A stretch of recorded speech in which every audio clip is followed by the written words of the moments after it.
This report confirms that this boarding school system was part of a twin United States policy: the dispossession of Indian lands and the forced assimilation of Indian people.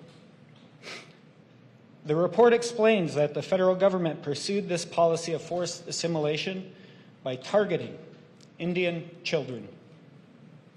Federal Indian boarding schools were the primary means to carry out this policy. Multiple generations of American Indian, Alaska Native, and Native Hawaiian children were induced or compelled by the federal government to be brought to these schools, given their political and legal status as Indians and Native Hawaiians, as recognized by the United States Constitution and centuries of Supreme Court precedent in congressional legislation.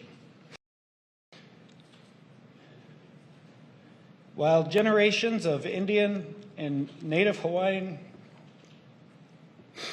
children entered these boarding schools, many died, often far from their homes and families.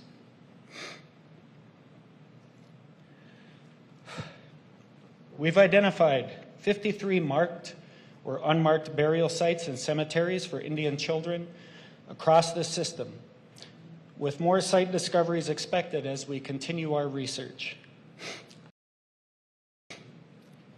Our initial investigation results show that approximately 50% of federal Indian boarding schools may have received support or involvement from religious institutions or organizations, including funding, infrastructure, and personnel. The report describes the condition that Indian and Native Hawaiian children experienced.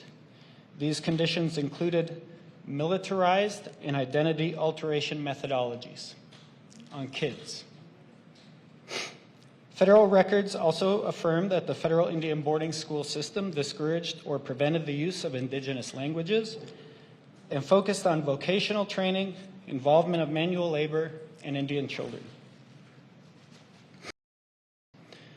To begin the process of healing from the harm and the violence caused by Indian assimilation policy, the Department of the Interior should affirm an explicit and express policy of cultural revitalization, supporting the work of tribes, Alaska Native villages, and Native Hawaiian communities to revitalize their languages, cultural practices, and traditional food systems, and to protect and strengthen intra-tribal relations.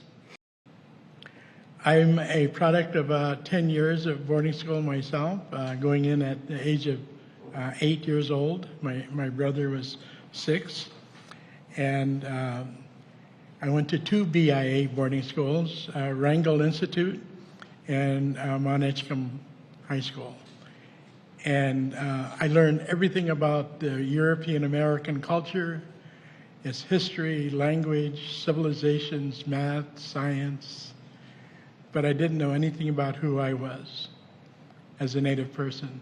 I came out not knowing who I was. I come from ancestors who endured the horrors of the Indian boarding school assimilation policies carried out by the same department that I now lead. This department was responsible for operating what we now know to be 408 federal boarding schools across 37 states or then territories, including 21 schools in Alaska and 7 schools in Hawaii. Now we are uniquely positioned to assist in the effort to recover the dark history of these institutions that have haunted our families for too long. With the President's direction, we have begun working through the White House Council of Native American Affairs on the path ahead to preserve tribal languages, invest in survivor-focused services, and honor our trust obligations to Indigenous communities. The fact that I am standing here today as the first Indigenous Cabinet Secretary is testament to the strength and determination of Native people. I am here because my ancestors persevered.